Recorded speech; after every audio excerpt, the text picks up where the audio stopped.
Assalamualaikum warahmatullahi wabarakatuh. Bismillahirrahmanirrahim. Alhamdulillah. Alhamdulillahilladzi hadana lil Islam wa akramana bil iman wa faddalana bil Qur'an. Allahumma shalli wa sallim wa barik ala nabiyyina Muhammadin sallallahu alaihi wasallam wa ala alihi wa ashabihi al-kiram amma ba'd. Alhamdulillah, puji syukur kehadirat Allah Subhanahu wa taala, zat yang Maha Pemurah, zat yang Maha Rahman, yang memberikan kita berbagai macam karunia dan nikmat. Mudah-mudahan kita dijadikan hamba-Nya yang bersyukur, terkhusus adalah nikmat hidayah, nikmat mempercayainya, nikmat masih bisa bercengkrama dengan ayat-ayat Al-Quran, nikmat hati kita terbuka terhadap setiap panduan dan seruan Allah, nikmat hati kita peka kepada lingkungan di sekitar kita. Mudah-mudahan semua itu adalah peluang-peluang kebaikan yang bisa kita manfaatkan dengan baik. Bapak Ibu, kaum muslimin dan muslimat yang berbahagia, para pecinta Al-Quran, kita berjumpa kembali dalam program Pustaka Asa, dalam serial studi Al-Quran, Quranic Study Series, yang alhamdulillah pada kesempatan kali ini kita sampai pada serial yang ke-28. Bismillah, kita akan membincangkan tentang nasikh dan mansukh di dalam Al-Quran. Sebagai preview saja, pada sesi ketiga ini, kita sudah membicarakan tentang posisi sunnah terhadap Al-Quran, lalu kita membicarakan beberapa jenis lafaz, baik yang sifatnya adalah taraduf atau sinonim, atau juga mushtarak, atau kata-kata yang disebut dengan homonim dan ambigu. Maka pada kesempatan kali ini kita akan membahas tentang nasikh dan mansukh.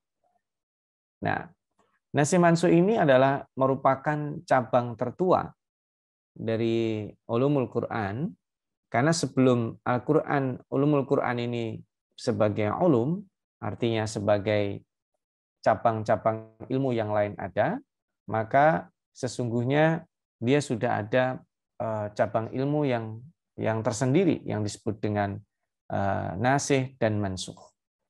Nah, nasikh mansukh ini merupakan cabang tertua, dan karya tentang nasikh dan mansukh yang paling tua adalah ditulis oleh Abu Ubaid Al-Qasim Al-Harawi. Beliau wafat tahun 224 Hijriah. Memang ada beberapa klaim tentang buku-buku yang lebih tua dari ini, tetapi kemudian buku-buku tersebut tidak bisa dilacak. Maka yang ada yang paling tua adalah karya Abu Ubaid Al-Qasim. Nah, pembahasan tentang nasikh dan mansukh ini memang masih debatable, karena baik menurut ulama ulumul Quran atau usul fiqh, ini menjadi salah satu cabang yang dibahas secara serius. Karena ada yang mengatakan, oh nasikh mansukh itu tidak ada. Ada yang mengatakan ada. Nah, maka bahasan kita di sini pada tingkat at-tawassut, yakni menengahi antara yang mengatakan tidak ada sama sekali, menolak sama sekali, dan ada yang terlalu longgar bahwa banyak di dalam Al-Quran terdapat ayat-ayat yang mansukh. Jadi kita bersifat moderat. Nah, cakupan nasikh dan mansukh ini tentu adalah pada ayat-ayat hukum, yang di sana ada terkait dengan perintah dan larangan. Tidak boleh ada nasikh dan mansukh pada wilayah akhlak dan akidah. Begitu kira-kira kalau kita rumuskan dari pendapat beberapa para ulama. Nah, kita lihat sekarang pengertian bahasa. Nasa secara bahasa itu artinya al-izalah. Al-izalah itu menghilangkan, meniadakan. Kemudian at-tahwil, yaitu berarti pengalihan. An-naql artinya menyalin atau mengutip. Atau yang keempat berarti at-tabdil, yaitu mengubah dan membatalkan. Nah, adapun istilah ulama usul fikih, kita ambil beberapa contohnya di sini, nanti bisa kita ambil pendapat Al-Imam Al-Qadi Al-Baydhawi. Beliau wafat tahun 685, menjelaskan bahwa yang disebut dengan nasa adalah penjelasan berhentinya hukum syariat tertentu dengan jalan syar'i yang datang setelahnya. Jadi ada hukum syariat, berlakunya itu diberhentikan karena ada hukum syariat yang baru yang datang setelahnya. Nah, Ibnu Qudamah sebelum Imam Al-Qadhi Al-Baydhawi juga memberikan definisi.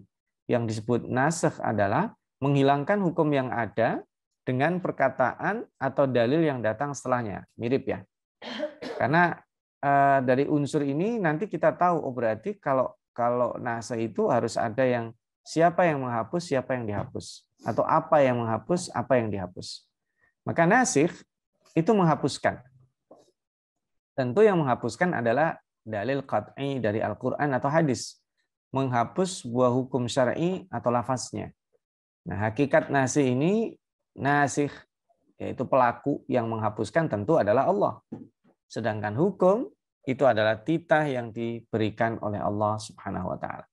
Nah, mansukh sendiri itu dalam bahasa Arab diartikan sesuatu yang dihapuskan. Ya juga harus merupakan hukum atau dalil syar'i atau lafaznya yang dihapuskan. Nasakh tidak boleh dilakukan dengan ijtihad. Dia harus merupakan dalil syar'i. Jadi tidak ada nasikh mansukh ini berbicara tentang wilayah ijtihad karena ini dalil.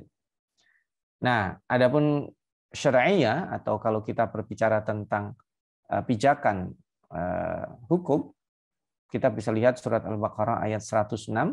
Allah berfirman, A'udzu billahi minasyaitonir rajim. Ma nansakh min ayatin aw nunsiha na'ti bi khairin minha aw mithliha. Tidaklah kami menghapuskan suatu ayat atau kami lupakan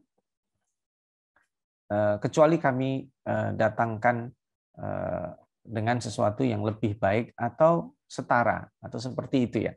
Nah, kata ayat di sini menurut jumhur ulama baik dari kalangan sahabat ataupun tabi'in itu adalah al-ayatul Qur'aniyah. Ibnu Abbas, Ibnu Mas'ud atau murid-murid beliau ya, Mujahid, Abu Aliyah, Muhammad bin Ka'ab, Al-Quradhi, Ad-Dhahhak, Atha, kemudian ada As-Suddi, Ibnu Abi Hatim, At-Tabari, Ibnu Katsir semuanya. Para pakar tafsir ini juga mengartikan ayat Al-Quran. Sekalipun ada di antara beliau-beliau ini yang mengatakan ayat di sini adalah mukjizat. Nah, jumhur ulama mengatakan bahwa dalam Quran atau hadis ada peristiwa nasakh. Nah, selain dari dalil yang tadi disebut, terdapat dalil argumentasi yang logis ya, terdapat adanya nasakh ini. Ya. Dan macam-macamnya kita juga bisa tahu kalau dilihat dari sisi mansukhnya yang dihapus, itu ada yang dihapus hukumnya aja. Ya, sedangkan lafaznya tetap. Nah, ini sebagian besar yang terjadi di dalam Al-Quran adalah ini. Jadi lafaznya masih ada, tapi hukumnya nggak berlaku. Nanti kita akan bahas yang ini. Jadi misalnya periodisasi pengharaman sesuatu atau mewajibkan sesuatu sampai hukum final, maka hukum final itu nanti yang akan dipakai. Yang sebelumnya terjadi itu merupakan tarikh tasyri'. Jadi sejarah disyariatkannya sesuatu. Ada juga yang disebut dengan nasakh, yang dinasakh itu lafaznya. Hukumnya masih berlaku. Dan ini terjadi perdebatan memang. Contohnya biasanya tentang ayat rajam. Konon ayat rajam itu ada. Tapi kemudian dihapus. Dan rajamnya masih berlaku, sedangkan lafaznya tidak ada lagi dalam Al-Quran. Tapi ini debatable ya, karena ada yang membolehkan, ada yang tidak. Dan yang ketiga, lafaz dan hukumnya dihapus. Jadi lafaznya nggak ada, hukumnya juga nggak berlaku. Yaitu kalau seseorang menyusu kepada seorang perempuan, itu berapa sih yang menyebabkan dia terhalang untuk menikah dengan ibu susuannya atau saudara susuannya. Ada yang mengatakan 1, 2, 3, 4, 5. Nah ini ada yang mengatakan hadisnya 10. Tapi ini sekarang tidak berlaku, baik lafaznya juga tidak ditemukan, hukumnya juga demikian. Nah ini sahabat Asa kalau kita lihat dari mansukhnya. Sekarang kita lihat dari nasihnya. Jadi ada pembagian ayat Al-Quran itu dinasakh dengan ayat Al-Quran. Ayat yang datang setelahnya, berarti yang berlaku hukumnya. Ya.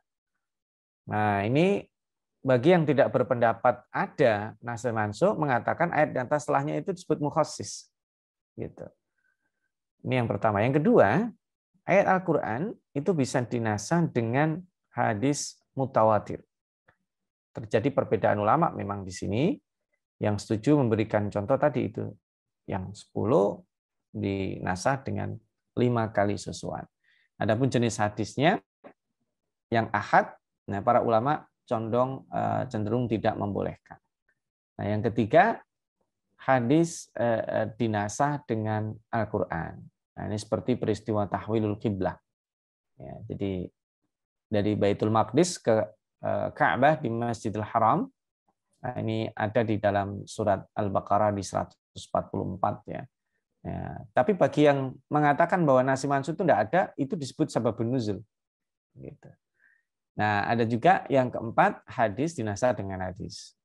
Seperti sabda Rasulullah SAW dalam riwayat hadis dari Imam Muslim, kuntu nahaitukum an ziyaratil qubur fal ana fazuruha. Dulu aku pernah mengharamkan ziarah kubur, sekarang kalian dibolehkan tentang itu. Nah, sahabat Asa, inilah macam-macam nasah dari sisi yang dihapusnya, dan sekarang kita bicara dari sisi yang menghapusnya. Nah, lalu apa sih syarat dibolehkannya atau terjadinya nasah? Yang pertama adalah tauqifi syar'i. Ya, dia bukan istihadi. Dia ini given. Hukumnya dari Allah. Yang kedua, berbeda tempat dan waktu. Ini disebut dengan munfasil. Jadi ibaratnya namanya nasah itu Al-Quran yang satu turun hari ini, itu yang menghapus turun misalnya tidak di tempat tersebut dan tidak di waktu tersebut. Mungkin sorenya, mungkin malamnya, mungkin besoknya, mungkin 2 hari lagi, mungkin sebulan lagi, dan seterusnya. Harus munfasil. Tidak dalam satu majelis yang disebut dengan muttasil. Jadi yang pertama sifatnya bukan istihad. Jadi memang dia dalil, tauqif dari Allah. Yang kedua, tidak dalam satu majelis, baik tempat ataupun waktu. Yang ketiga, tidak mungkin digabung dua-duanya. Jadi yang pertama dan yang kedua ini bertentangan. Dalalahnya tidak sama. Jadi kalau sama ya tidak disebut sebagai nasikh, bisa jadi itu mengkhususkan atau mengecualikan dan lain sebagainya. Nggak bisa digabung. Yang ketiga setara. Jadi tidak terjadi perbedaan strata lah dalam hukum. Kemudian yang kelima, diketahui secara pasti mana yang turun lebih dulu, yang disebut mutaqaddim, mana yang turun belakangan, disebut mutaakhir. Dan keduanya bukan dalil serupa yang dipersepsikan sebagai badalnya. Nah, ini jadi sesuatu yang berbeda. Jadi istilahnya sekarang kita berbicara tentang hukum apa, kemudian yang kedua hukum yang memang sama tetapi sesuatu ini berbeda. Jadi misalnya tadi di angka 5 ada, kemudian dinasah enggak jadi 10 atau sebaliknya. Nah, ini sesuatu yang membuat adanya nasakh. Dan Ibnu Qayyim menambahkan bahwa nasakh hanya boleh ada pada ibadah, tidak boleh pada urf atau akidah atau akhlak. Jadi ini beliau menambah lagi, yaitu terkait dengan urf dan kebiasaan. Sahabat Asa, itu secara teori, dan insya Allah kita akan lanjutkan terkait dengan contoh-contohnya. Tapi sebelumnya kita break terlebih dahulu dengan yang berikut ini.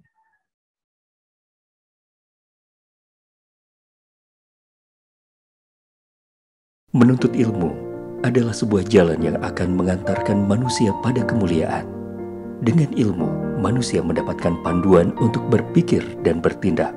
Untuk itu, Asa TV Indonesia menghadirkan Pustaka Asa, sebuah ruang pembelajaran sistematis bersama para pakar di bidangnya. Quranic Study Series, Quranic Life, prophet manner, dan berbagai bidang keilmuan yang dibahas dengan cara menyenangkan.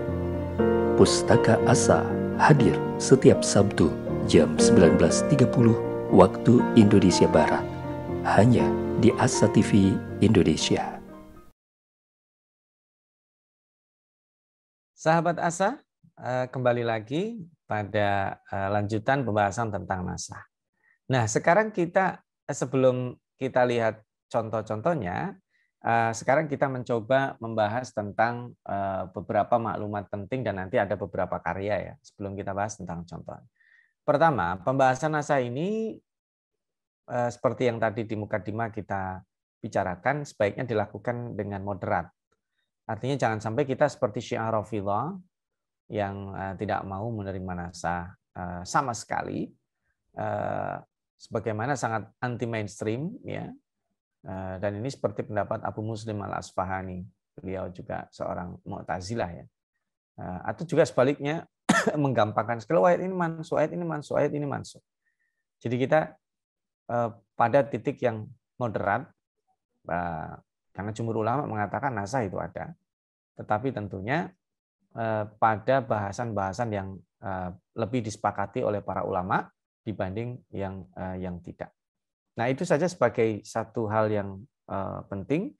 Yang kedua, perbedaan pendapat tentang diskursus nasah ini tidak mengurangi sedikit pun tentang otentisitas Al-Quran. Jadi jangan sampai kemudian pembahasan nasah, loh kok Al-Quran ada yang berpendapat, ada yang nasah, ada yang tidak gitu. Oh, berarti ada yang orisinal, ada yang tidak. Oh, enggak. Itu hanya perbedaan sudut pandang dan tidak mengurangi otentisitas ayat-ayat Al-Quran yang sepakat bahwa Al-Quran dari sejak zaman Rasulullah dan sampai sekarang tidak mengalami perubahan baik secara tertulis maupun yang dilafazkan.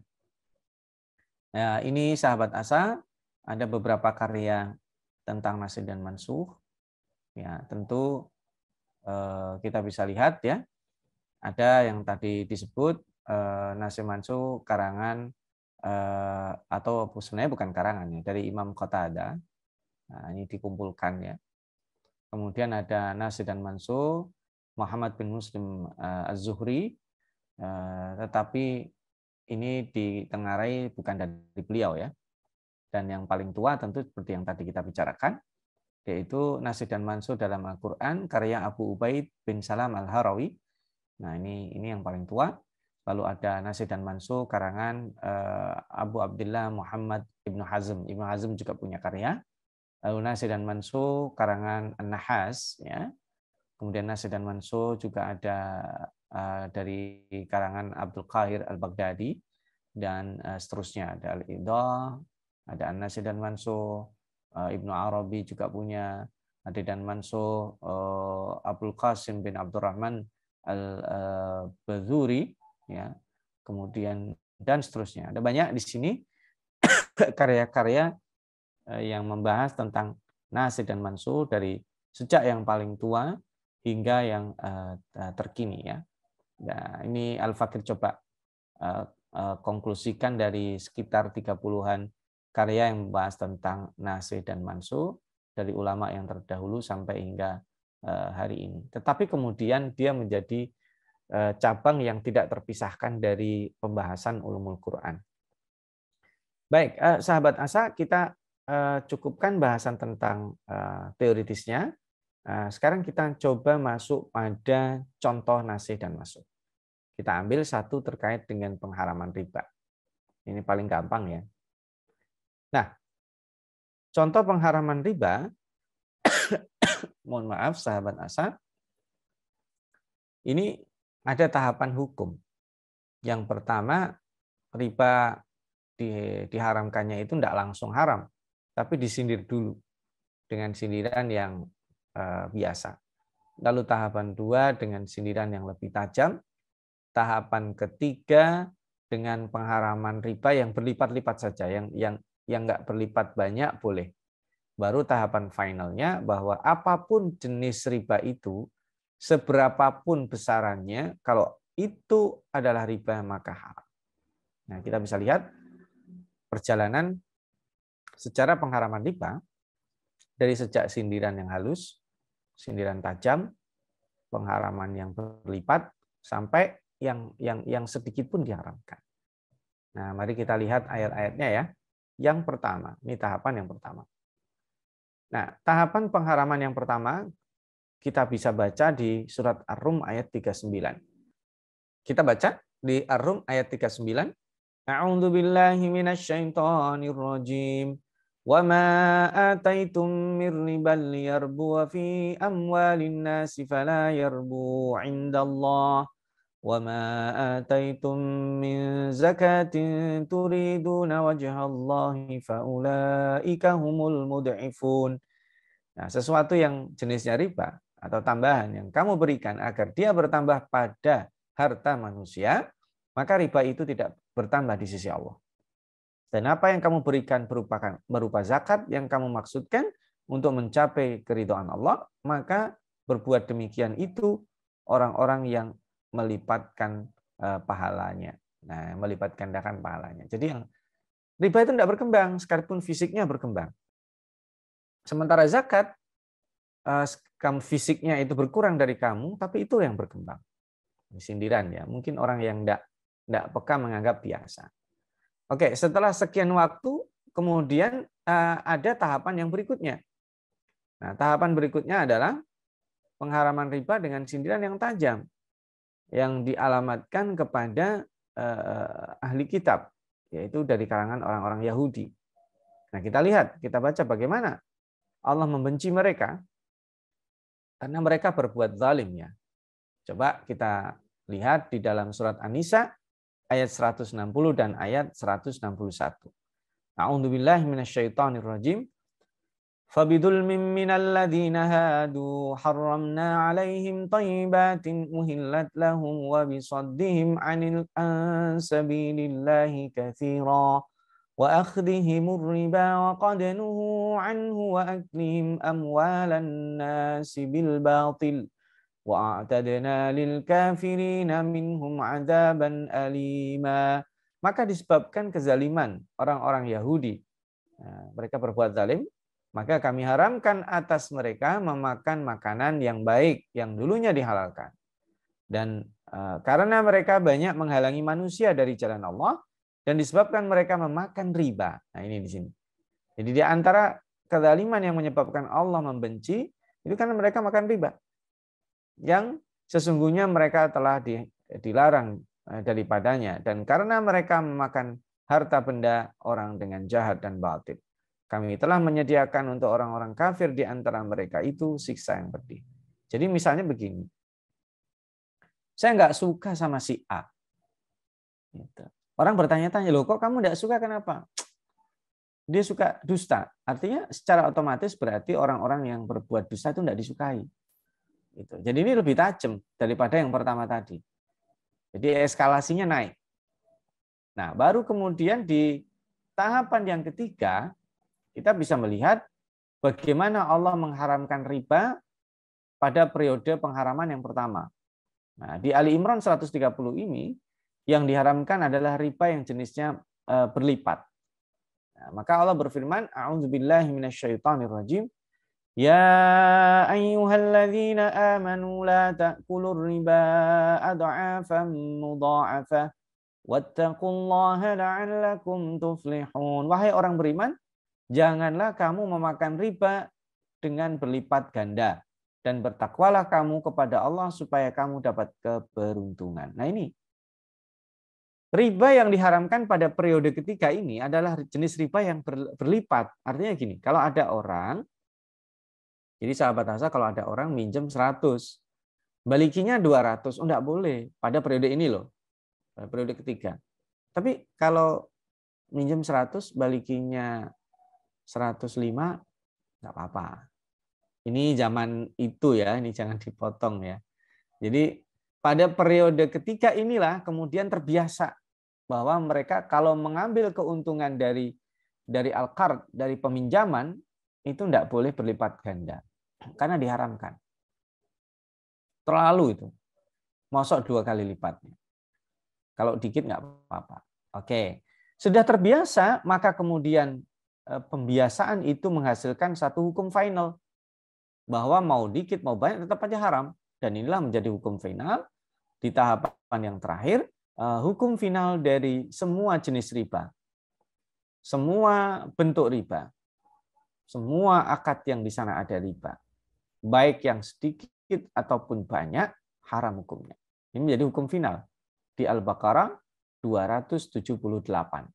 Allah berfirman, A'udzubillahi minasyaitonirrajim. Ya ayyuhalladzina amanu taqullaha wa dharu ma baqiya minar riba in kuntum mu'minin.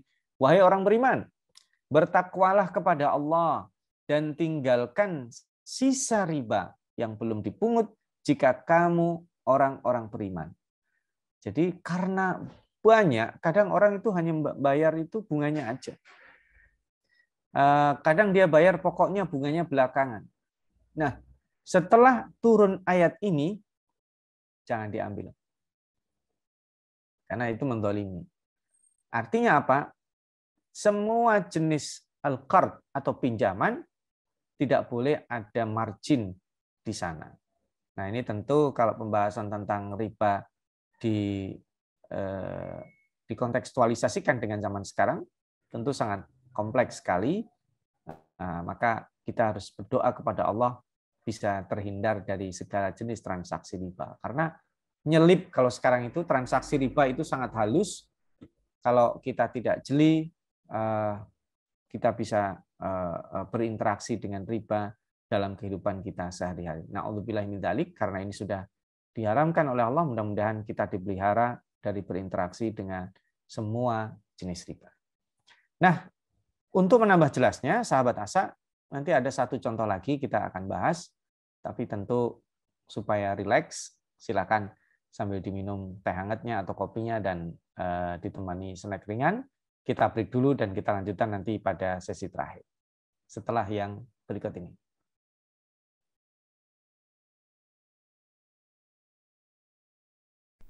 Saat hari Senin tiba, banyak orang yang merasakan malas dan tidak bersemangat menjalaninya. Tapi sekarang tidak boleh lagi terjadi. Tonton saja I Love Monday di Asa TV Indonesia. I Love Monday menghadirkan pembahasan mencerahkan dan aplikatif yang dikemas dalam I Love Myself, I Love My Job, I Love My Prophet, dan satu segmen spesial Solve with Love. I Love Monday setiap hari Senin jam 12.30 waktu Indonesia Barat di Asa TV Indonesia. Inspirasi keluarga Islami.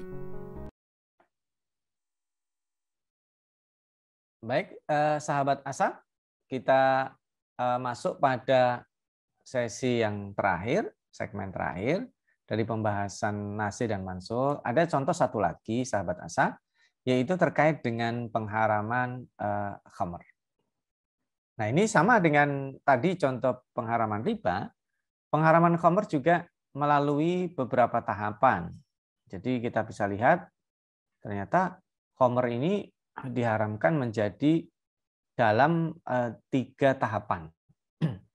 Seperti case sebelumnya. Jadi pertama disebutkan dalam Al-Baqarah, khamr itu ada manfaatnya tapi ada madaratnya. Kemudian pada tahapan kedua, jangan mabuk kalau kamu mau mendirikan sholat. Ya. Pada tahapan yang terakhir, hukum finalnya, semua jenis minuman yang memabukkan khamr itu, maka dilarang. Nah, ini kesimpulannya akan diambil dari hukum yang paling terakhir. Karena dia menjadi berlaku permanen dan dimanapun berada. Nah, mari kita baca pada tahapan yang pertama di surat Al-Baqarah ayat 219. Di situ sifatnya ya bahasa Melayunya melereng. Ya. Allah berfirman, A'udzubillahi minasyaitonirrajim. Yas'alunaka 'anil khamri wal maisir. Qul fihima ithmun kabirun wa manafi'u lin-nasi wa ithmuhuma akbaru min naf'ihima. Bisa potong sampai di sini ya. Jadi ketika ditanya, mereka bertanya kepada Muhammad tentang khamr dan judi. Katakan, di dalam keduanya terdapat dosa besar dan beberapa manfaat bagi manusia. Tetapi dosanya lebih gede, lebih besar dari manfaatnya. Nah, ini kita perhatikan struktur pernyataannya itu menarik sekali. Tentang hukum al-khamr dan maisir. Oh, ini ada dosanya, ada manfaatnya sih, tapi tentu dosanya lebih besar dari manfaatnya. Orang mikir, buat apa mengerjakan sesuatu yang madharatnya lebih gede dari manfaatnya? Nah, orang mikir. Nah, lalu ada pada tahapan berikutnya, nah ini lebih kencang lagi. Di surat An-Nisa ayat 43. Allah berfirman, A'udzubillahi minasyaitonir rajim. Ya ayyuhalladzina amanu la taqrabus salata wa antum sukara hatta ta'lamu ma taquluna wa la junuban illa abiri sabilin hatta taghtasilu. وإن كنتم مرضى أو على سفر أو جاء أحد منكم من الغائط أو لامستم النساء فلم تجدوا ماء فتيمموا صعيدا طيبا فامسحوا بوجوهكم وأيديكم إن الله كان عفوا غفورا. Ini pada tahapan kedua, sahabat Asa, kita bisa lihat Allah melarang orang-orang yang beriman untuk melakukan sholat dalam keadaan mabuk. Nah, ini orang mikir. Artinya gini, kalau misalnya maghrib itu jam 6 katakanlah. Kemudian dia mau mabuk, dia berpikir, ntar aja. Habis maghrib. Begitu habis maghrib, dia mau mabuk. Berpikir, oh ini bentar lagi isya. Jadi dia tahan. Kalau mau mabuk, ntar habis isya. Nah, pada periode kedua ini membuat orang menjadikan waktu sholat itu patokannya. Maka di situ menjadi tertahan. Jadi orang bisa kontrol. Dia ingin mabuk, jangan dekat waktu sholat. Nah, setelah terbiasa pada periode ini, menarik sekali, maka pada periode yang final, yang ketiga,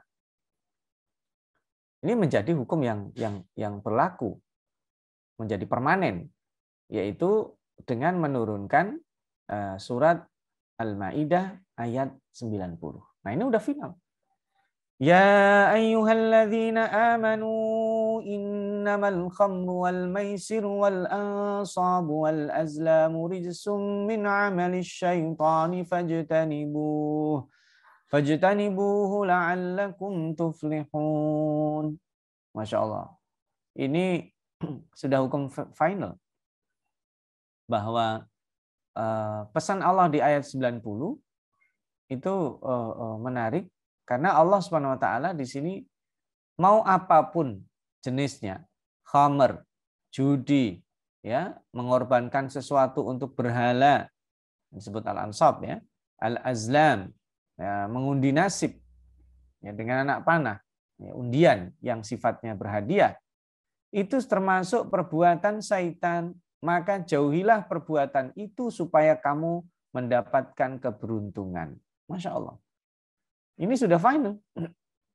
Jadi semua jenisnya yang namanya khamr, memabukkan, mau banyak, mau sedikit, ya, maka diharamkan.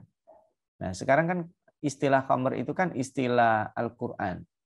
Sesuatu yang menyebabkan otak orang itu akalnya menjadi tertutup. Nah, dalam terbreakdown-nya hari ini kan macam-macam. Ada yang dia terbuat dari sesuatu yang halal, karena khamr itu kan begitu. Perasan anggur yang diendapkan, yang dibiarkan, bahkan termasuk juga kurma ya. Itu semakin diendapkan dia bisa ada efek di situ. Nah, tentu ini menjadi hal yang perlu kita tahu ya. Karena kenapa kok anggur dan kurma diharamkan, sementara kan ada jenis seperti tape nanti ya, itu kan juga ada proses kimianya, tapi itu tidak diharamkan. Nah, ini tentu kita perlu bertanya kepada para ahli, mana yang proses itu yang disebut khamr, mana yang tidak. Nah, sama juga ada nanti yang mohon maaf itu menggunakan barang-barang yang tidak seperlu, misalnya lem misalnya. lem aibon. Nah, itu kan bukan minuman, tapi dia dihirup. Tapi haram. Itu efeknya merusak. Ya, khamr tadi itu. Nanti semakin ke sana ada jenis obat tertentu. Maka itu yang dikenal hari ini dengan zat adiktif. Nah, narkotika dan zat adiktif. Dan itu maka masuk menjadi bagian dari khamr yang tentu hukumnya tidak bisa langsung diturunkan, di breakdown dari ayat ini. Itu lebih kepada dikiaskan. Karena kan berbicara sabu-sabu, berbicara ganja, berbicara ya macam-macam lah jenisnya, obat-obatan yang itu sebenarnya adalah untuk medis misalnya, lalu kemudian digunakan untuk sesuatu yang non medis. Ya. Nah, ini terkait dengan khamr ini memang nanti menjadi luas bahasanya. Kalau sifatnya konsumsi yang biasa, baik dia minuman atau makanan, maka itu tidak diperbolehkan. Maka nanti termasuk ya supaya makanan enak disiram khamr, oh nggak boleh. Ada campurannya itu nggak boleh. Ya, supaya ini satenya imat nanti disiramkan khamr itu supaya ada efeknya, nggak boleh. Nah, tapi kalau dalam obat-obatan ini juga pada dasarnya hukum aslinya tidak boleh. Tapi kemudian karena kondisi tertentu, maka zat-zat yang tadi memang dia efeknya digunakan untuk itu bisa, seperti obat bius misalnya. Ya kan? Dan dia peruntukannya juga untuk medis sehingga tidak mengganggu yang lainnya. Nah, itu sahabat Asa. Demikian juga yang berikutnya adalah tentang hukuman zina. Hukuman zina ini juga bertahap. Dulunya itu orang berzina itu dikurung sampai meninggal dunia. Kita bisa lihat dalam surat An-Nisa ayat 15. Lalu kemudian diturunkan surat An-Nur ayat 2 bahwa orang yang berzina itu dia dicambuk 100 kali dan diasingkan. Nah, ini lalu kemudian dengan keterangan hadis dan para ulama yang menafsiri itu, oh itu berlaku untuk orang yang belum menikah. Sementara bagi orang yang sudah menikah yang disebut dengan muhsan, nah itu beda karena dia dihukum mati yaitu dengan dirajam. Nah, ini hukum finalnya tentu yang kedua, yang pertama sudah tidak berlaku. Nah, ini kita bisa lihat ayatnya di An-Nisa 15. A'udzubillahi minasyaitonirrajim. Wallati ya'tina al-fahishata min nisaikum fastashhidu 'alaihinna arba'atan minkum fa in shahidu fa amsikuhunna fil buyuti hatta yatawaffahunna al-maut aw yaj'alallahu lahunna sabila. Dan perempuan-perempuan yang mengerjakan zina, perbuatan keji itu zina di sini. Kalau udah ada 4 saksi di antara kamu, kemudian mereka memberikan persaksian, ya, maka kurunglah mereka dalam rumah sampai mereka menemui ajalnya. Jadi hukumannya itu hukuman kurung sampai mati di dalam rumah. Nah, tentu ini tidak berlaku lagi karena kemudian turun ayat ini, surat An-Nur ayat 2. Az-zaniyatu waz-zani fajlidu kulla wahidin minhuma mi'ata jaldah. ولا تأخذكم بهما رأفة في دين الله إن كنتم تؤمنون بالله واليوم الآخر وليشهد عذابهما طائفة من المؤمنين. Perempuan yang berzina dan laki-laki yang berzina, mereka hendaklah didera, dicambuk setiap dari mereka 100 kali cambukan. Dan jangan berbelas kasihan kepada keduanya, menyebabkan kamu mencegah kamu untuk menjalankan agama Allah, syariat ini. Jika kamu beriman kepada Allah dan hari akhir. Dan hendaklah pelaksanaan hukuman ini disaksikan. Jadi terbuka. Disaksikan oleh sekelompok dari orang yang beriman. Jadi ini yang berlaku. Yang tadi yang pertama tidak berlaku. Nah, inilah contoh-contoh dari pelaksanaan atau nasi manso di dalam Al-Quran, sahabat Asa. Bagi yang berpendapat bahwa itu bukan nasakh, tentu kita tidak memakai pendapatnya Syiah Rafidhah, tapi kita berpendapat bagi orang-orang yang mengatakan oh itu tidak ada nasakh, itu sifatnya mentaksis, mengkhususkan perjalanan sejarah tasyrik sebuah hukum. Nah, tetapi tentu kita mengambil istilah jumhur bahwa dibolehkan adanya nasakh dan mansukh itu kan dalalahnya bahwa pengharaman khamr, pengharaman riba, adanya hukum bagi pezina, itu yang diambil adalah yang terakhir. Sebagaimana tasyrik tentang kewajiban puasa yang tadinya merupakan pilihan, boleh puasa, boleh bayar fidyah. Kemudian pada tahapan kedua bahwa puasa itu pada malam harinya setelah dia tertidur nggak boleh makan, nggak boleh berhubungan suami istri. Periode itu terjadi di masa-masa lalu. Lalu kemudian turun hukum finalnya dengan Al-Baqarah 187 bahwa puasa itu dari sejak fajar sampai maghrib, dan malam harinya Allah Subhanahu wa taala cabut itu sesuatu yang dilarang tadi dilakukan di siang hari bulan Ramadan. Nah, ini sahabat Asa contoh-contoh yang ada di dalam Al-Qur'an. Sebagai penutup takeaway lesson-nya, adanya pro dan kontra terkait dengan diskursus nasi dan mansu ini tidak mereduksi sekali lagi otentisitas dan kemukjizatan Al-Quran. Pengetahuan tentang nasi dan mansu tidak berdiri sendiri. Dia selalu terkait dengan cabang-cabang ulumul Quran yang lain, seperti umum dan khas, lafaz am, lafaz umum. Jadi memang dia menjadi cabang tertua. Tapi kemudian ketika dikaji, mengakibatkan dan menyebabkan dibutuhkannya cabang-cabang ulumul Quran berikutnya. Maka pembahasan nasi dan mansu itu perlu dilakukan secara moderat. Ini kita ulang lagi ya, dan berdasarkan dalil, karena tidak ada ruang ijtihad di sini. Dan adanya nasi dan mansu ini juga merupakan ujian bagi orang beriman, percaya enggak pada Al-Quran. Juga sekaligus ini juga tamparan dan peringatan tegas bagi para pendusta Al-Quran yang mereka tidak memahami struktur dari kitab suci ini. Demikian rasanya kebersamaan kita harus sudah berakhir, sahabat Asa. Insya Allah nanti kita akan sambung kembali pada serial Quranic Study Series di periode dan serial berikutnya. Mohon maaf bila ada keterbatasan dan kekhilafan Al-Faqih dalam menyampaikan. Mari kita tutup studi Al-Quran kita pada kesempatan kali ini dengan membaca doa kafaratul majlis. Subhanakallahumma wa bihamdika asyhadu an la ilaha illa anta astaghfiruka wa atubu ilaik. Mudah-mudahan sekali lagi bermanfaat. Mohon maaf atas segala khilaf. Jaga kesehatan dan mudah-mudahan kita dijumpakan dengan bulan Ramadan.